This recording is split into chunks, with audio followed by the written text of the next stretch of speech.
All right, guys, we're here with Jonathan and Samsung, and we are checking out some new stuff here on New Stuff TV, the Untechnical Tech channel. Jonathan, what you got for me, man? Oh, well, you know what? Here at Samsung, we're all about going big, right? I like big stuff. Think about a couple years ago, like maybe 10 years ago, I remember I got my first big screen TV. I think it was a 50-inch. I thought, man, I was like the talk of the town. Me too. Right? 50 inches used to be big, and now that's changing. Yeah. 55 became a little bit more common, and 65. Now 75 is growing. We're going beyond that. We're talking 98-inch TVs. So what we have behind us is our brand new, for 2024, our QN90D in 98-inch size. Now, couple things to note. When your picture gets big, some things that might also happen, let's say you've got kind of a low quality feed coming in, maybe you're watching a YouTube video that's got a lot of compression artifacts. Look, on a 55 or 65-inch display, let me turn this down to 65, maybe those imperfections aren't that noticeable. But as you scale up, all of a sudden, those imperfections become a little bit more noticeable. One of the things that Samsung has done, we have this new picture engine called the Supersized Screen Enhancer. It's a processing feature that's going to eliminate a lot of those imperfections, and it's going to give you a better quality picture, even though you're at that 98-inch size. Nice. So I saw how things got really cleaned up. Oh yeah. Wow, okay. And this automatically happens, or is this something you gotta? It's something that's built in. So this TV uses our brand new NQ4 AI Gen 2 processor. We've got 20 neural networks that are inside this TV. You know, we take AI very seriously here at Samsung. So we're using AI, we're using these algorithms to tune up the picture and give you the best possible image as often as we can. Now, keep in mind, most people, when they're, even though we're, you know, we all have 4K TVs at this point, but one of the things a lot of people don't realize, let's say you're watching your favorite football game, your favorite basketball game, those feeds that are coming in, they're typically going to be 1080 or even 720. So these TVs have to do a lot of processing to stretch them up to 4K. This one's going to do that and then add that little secret sauce of the supersized screen enhancer to give you the best picture possible. Nice. All right, I love it. Wow, this is a massive TV. Like, you usually see them kind of on the ground and far away, but when you get up close to it, it's like, damn, that's a lot of TV. Well, the other thing is, you know, you kind of lose scope at shows like this. We have a 114-inch one that's on the other end. Maybe we'll see that in a few moments. And you lose scope of just how big this is. Now, like, we're both pretty tall. You know, I'm 6'3". No, I mean, I'm average. You're tall. Okay, so I'm 6'3", and look at this, man. I can't reach the ends. It's bigger than my wingspan. Yeah, that's sick, man. And it looks so good. Even up close, I'm not seeing all the nastiness that you usually get when you're up close. And that's all part of that supersized screen enhancer. Yeah. Now, keep in mind, let's say someone wants a little bit more out of a 98-inch TV. We also have an 8K version right behind you. That's the QN990C. Okay. That is going to be an 8K picture at 98 inches. So you're literally getting 4 times as many pixels. So just think about this for a second. The image that's behind you, this is 8.3 million pixels. If I were to take those pixels, they would only take up 1/4 of this display. You actually have 33 million pixels on this one. So if clarity is your focus, this is something to consider. Yeah, this is ultra smooth. It's pretty incredible. This close, I can't see anything. Wow, okay. I'm sold. Okay, I got my card. You ready? You ready to swipe it? You know, I don't know how many of us it'll take to load it up and haul it out to the car. Oh man, it's awesome. All right, so this is the 8K, 4K QLED. Now we have 2 others that are not on display here. Okay. So let's say you're on a little bit more of a budget, but you still want that 98-inch TV. Gotcha. We actually have one called the DU9000, which is our Crystal UHD series, and we have a step above that, our Q80C, which is also available in 98 inches. Nice. So you got something for every budget, basically. Something for every budget. If you want to go, you know, down to the Crystal UHD series, you can do that. You go all the way up to our 8K model. That's going to be about 40K. So it's up there. It's a premium TV. It's a premium TV. Okay, so a new segment I'm going to do on my channel is an outdoor home theater segment. And it just so happens that you guys have outdoor rated TVs. some really good ones too. Now I've seen my neighbor's stuff, their setup, and it's just a regular old TV that you can't see in the daylight, and it's got a box around it. It's still getting rain on it. It looks terrible. Can we go see that next? Absolutely. I know you got a plan. I'd love to invite you right over. It's going to be right over here. All right, so we'll focus on this one. We'll focus on this one, but I'll let you know we've got a couple different models. Okay. So we call this family of TVs the Terrace. Now, the Terrace is actually one of the things that it's been out for about 4 years now, but this year we've revamped it. We've improved it significantly. You know, Samsung has been making outdoor displays for a long, long time, but we did it in the commercial space. We decided to bring that to the consumer space just in 2020, and man, it took off like a lightning bolt. I mean, people really, really ate this TV up. They love it. So some things that you get that are different than a conventional TV. Well, we talk about TVs and glare and you know, bright environments. Well, what's the brightest environment? Outside. Outdoors, right? You got to compete with the sun. Heat. Yeah. I'm in Dallas. I see you're in Houston. Right. So yeah, man, the heat and that sun. So this is going to be able to withstand some pretty ridiculous heat. Okay. The operating temperatures on this are negative 22 degrees Fahrenheit, all the way up to 122 degrees Fahrenheit. Now it gets hot where we live, but it usually is not up to 122. The heat index might feel that way. But Texas certified. Oh, this is Texas certified. This is Phoenix certified. Are you kidding me? so this is super bright too. So on top of that, you got to deal with that outdoor sunlight. You got to deal with the glare of the sun. This has an anti-glare finish, so you're not going to get those distracting reflections, and it's bright enough to overcome a lot of that ambient light that you would have outdoors. This actually peaks at 2,000 nits. Now this is our partial sun model, so you'd want to use this on like a covered patio.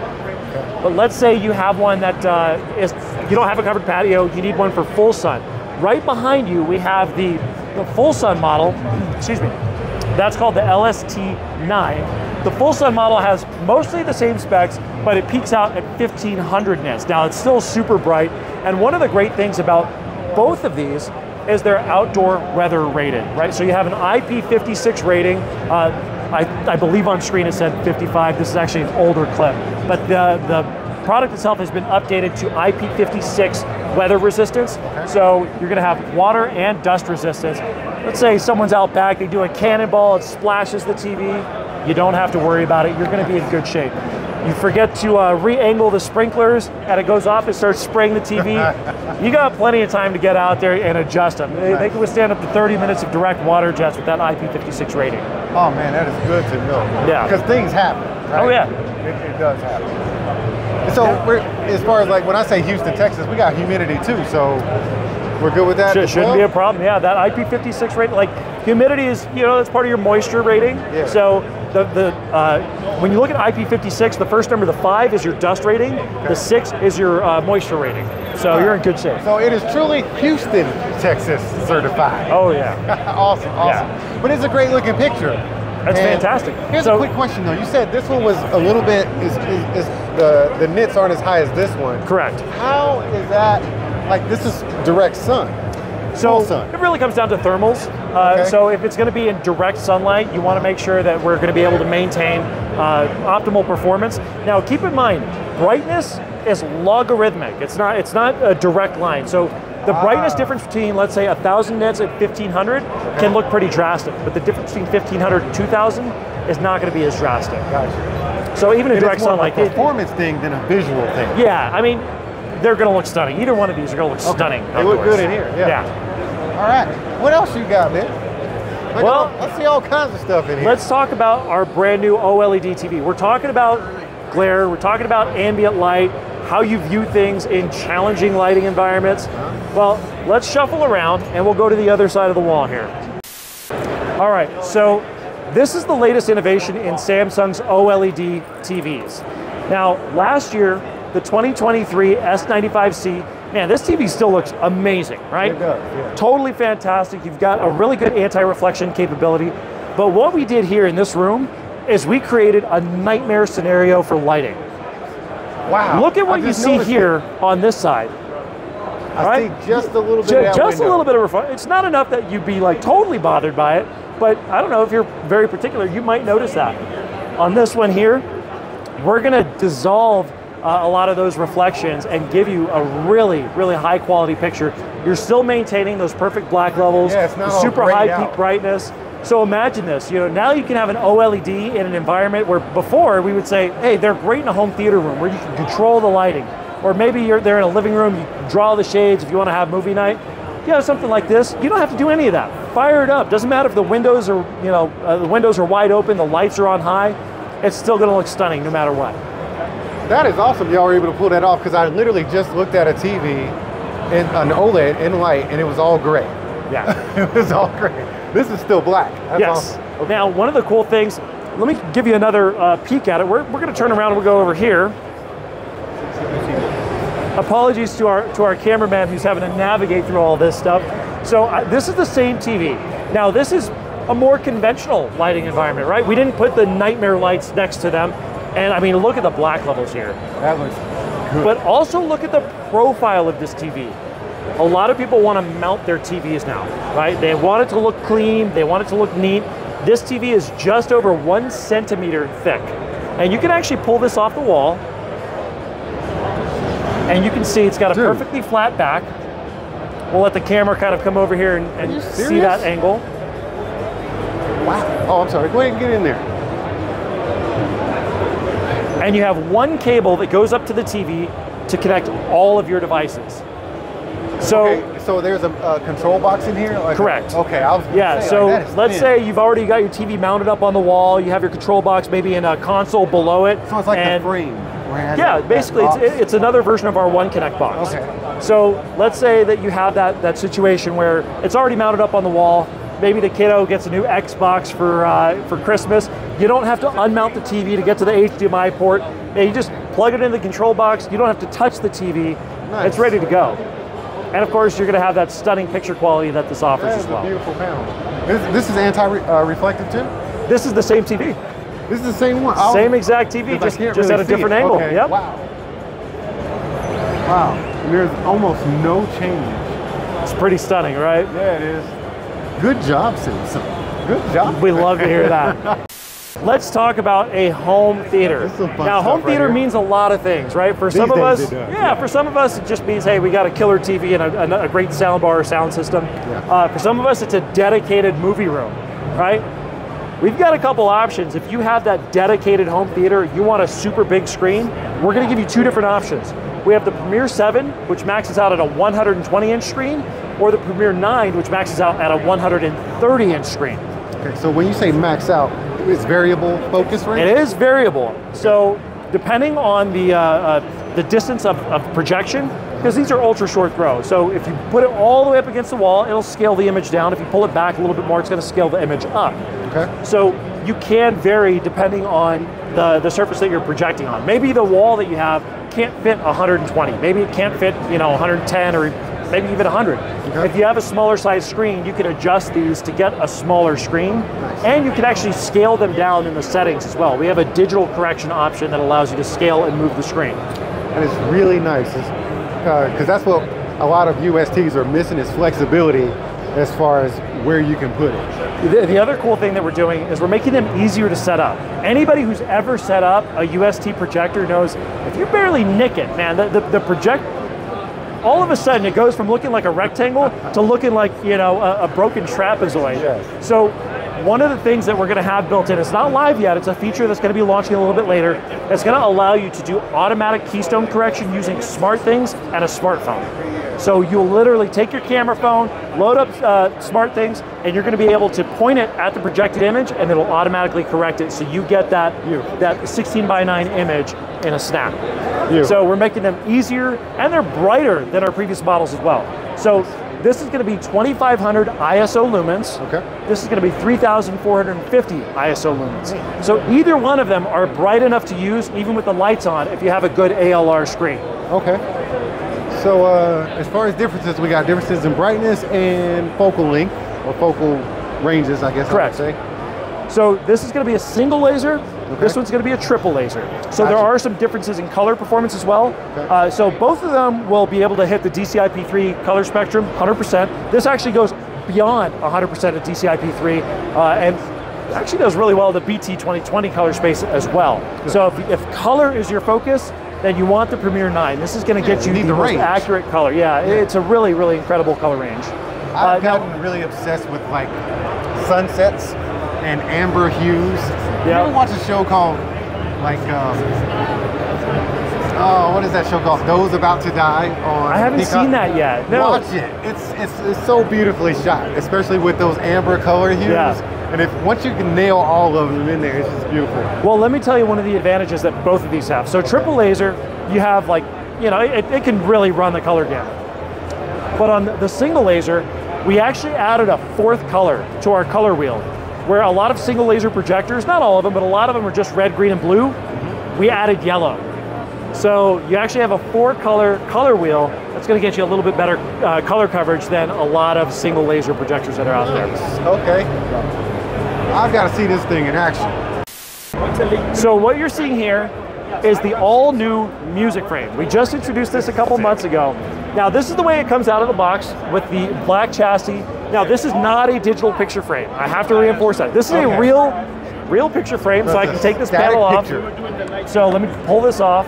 You can actually take your photo out. Let's say you want to put your family photo in there. Okay. I can pull this panel off as an 8x10 photo holder. Okay. So let's say you put your favorite family photo in there, maybe a vacation photo, someplace that you've been.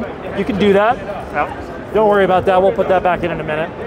So pop it back on there, and now you have something that actually blends into your room, right? It's where analog meets digital. You have this amazing analog look that you can have it hiding in plain sight, but this is actually a very powerful digital speaker. And when I talk about like the audio chops, I'm talking like 24-bit, 96 kilohertz audio support, lossless audio support through Tidal and Amazon Music. You're frying my brain right now. Yeah, so these it's a things lot. Are streaming audio? They'll stream audio, and you can use them as a speaker for your TVs as well. My brain is really frying right now. It's on the fritz. So you're telling me this is a standalone product? You have the option of using it as a standalone or with a TV. So in my case, let me give you the example of how I use it in my home. Okay. So currently I only have one. I'm ordering another one because I want to use one with my TV. But currently I have one. And here at Samsung, I'm on the training team, so I get a lot of sample products sent to me, and sometimes my wife gets frustrated. I got boxes everywhere. She's like, what did they send you now? You got good problems. I opened this up, I slid my 3-year-old son's photo in there, and I set it up in our kitchen. Because we had this problem. I used to have another smart assistant in there that had a screen, and at 3 years old, we're trying to limit my son's screen time. I'd wake up every morning and he's like just standing in front of the screen, swiping, looking for YouTube videos of his favorite cartoon characters. I was like, kiddo, we gotta stop this. So I'd unplug it, I'd put it away, and he'd have a meltdown. Well, now I don't have anything to do my timers, to do my measurement conversions, how many cups in a quart, that kind of thing. I put the music frame there. Because guess what? This is also an Alexa speaker. So all those things that I can do with an Alexa smart device, I can do on here. And because I have it integrated with my Tidal account, I can say, hey, play Espresso or whatever song I want to trigger, and it'll play beautifully. It supports lossless audio and Dolby Atmos audio as well. Wow. And the way y'all have it set up here, is this all in a unified setup with the soundbar you got here? So there's a couple different ways that you can do it. We wanted to provide a number of examples. So let's say you have a 2024 TV. And by the way, it doesn't have to be a frame TV. It can be any 2024 Samsung TV. Okay. You can use one of them and have it act as a subwoofer with the TV, or you can do two of them and do a stereo pair, so you have your left and right, or you can even set it up where you have them behind your seating position and they become rear channels, and you literally have an invisible surround sound system. So you can have a center, or are we using the soundbar, or is this? This would be without the soundbar, no right? Soundbar. So let's say the TV acts as your center, and for example, let's say we're using this very TV, the frame TV. This has up-firing Dolby Atmos speakers. So you got Dolby Atmos out of the TV. Okay. You mount two of these behind your couch or wherever your seating area is at. You have a full surround sound system that completely hides in plain sight. What's the max you can set up? So every TV can only handle 2 Q Symphony connections at a time. Okay. So in this case, you'd have the 2 music frames. Now let's say you have a soundbar already. Even if that soundbar has rear speakers, the TV sees that as one connection. It's like, the soundbar is one thing. You can add in a music frame, and You can either put it on the side, you can put it as a rear center channel. You can integrate that into the system, so you have your TV speakers, your soundbar speaker, and your music frame all firing at once. That is sick, man. Yeah. Okay, this is my favorite thing here. It's incredible. I was blown away by the TVs and the outdoor TVs. I like this. One of my favorite features, you know, again, I don't use mine with my TV. I will eventually when I get my second one, but where I have it set up currently, you know, I have it in my kitchen. But this is one of my favorite features called tap sound. Okay. If you have a Samsung Galaxy device, in this case I've got the Z Fold 6, I just tap it to the side of the frame and I'll get a prompt on screen to start casting to it. Now, one of the things that I can do, granted, we have all those connection options that I mentioned just a few moments ago. You have, you know, Spotify Connect, Tidal Connect, Apple Music, Amazon Music, AirPlay 2, Chromecast, and of course Bluetooth, which I'm connected on right now. So I doubt that this is going to carry through the experience, but you know, for the sake of your own listening pleasure, I'd like to show you what it sounds like. Is that sub-connected? No, that's all out of this. I feel it on the floor.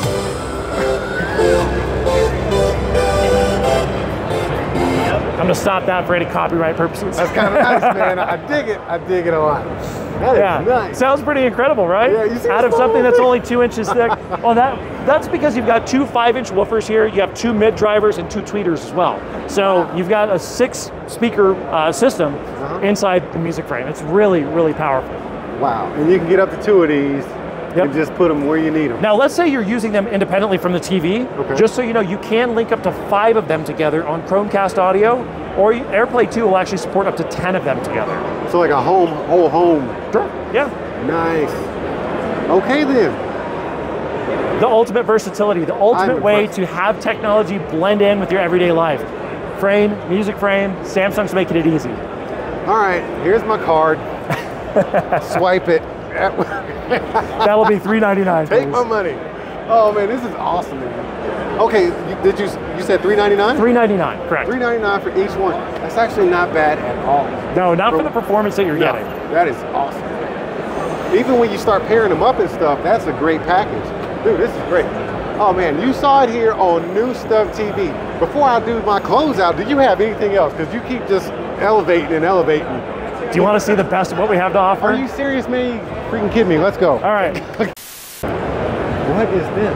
This is the pinnacle of Samsung's display technology. Wow. Let's say, you know, you've got a high net worth individual that comes in and is like, I want the best of what you have to offer. Okay. This is micro LED. So when you think about picture quality, you think about brightness, you think about black levels, this is going to give you the best of everything. Perfect black levels, a brightness that is absolutely stunning. I mean, you're glowing right now. You can't see it on that side of his face, but he's glowing. So this is going to give you our best picture ever. Now, the way that we accomplish this, you are looking directly at roughly 25 million LEDs that have been smushed together to create this image. And they're inorganic LEDs, so it's not like an OLED TV where you have to worry about peak brightness. We can crank these babies up. There's no risk of any type of burn-in or image persistence. This is going to give you our absolute best picture. Now, where this technology comes from, think about the last time that you went to a big sporting event. They have the big video boards, right? It's that same technology scaled down to use in a consumer living space. This is our 114-inch option, but we do also have a 101-inch option, and then what you see over there is our 89-inch model. Wow, this is impressive. So what I'm seeing here is a collection of panels. Correct. With a bunch of micro LEDs. Micro LEDs. Smashed together, working in unison to create this image. Yeah. It is gorgeous. If we want to do some back of napkin math, right? So a 4K picture is 8.3 million pixels. Every single one of these pixels is 3 LEDs. It's a red, green, and blue LED. So take that 8.3 million, multiply it by 3, you get just under 25 million. So it's a lot of LEDs, and this is what you get. It's really, truly stunning. See my face? You see the look on my face? It's crazy. This is nuts. And I love it. I love crazy. It's okay to be a little crazy. You know, that's one of the great things about being at Samsung. We like to sell fun, and What more fun could you have on a display like this? Imagine your next like Halo tournament on this, or Forza, something like that. It's going to feel like you're actually driving into the sunset, you know? Well, the way I drive on those games, I'm going to be crashing into a pole. Oh man, thank you so much for showing us all definitely this. A pleasure. And come back and see us. If y'all ever are around CEDIA and you see this video, come stop by the Samsung booth. We'd be happy to take you on one of these tours as well and show you all the good stuff we've got. Man, all right, y'all keep being good to each other. We'll see you when we see you.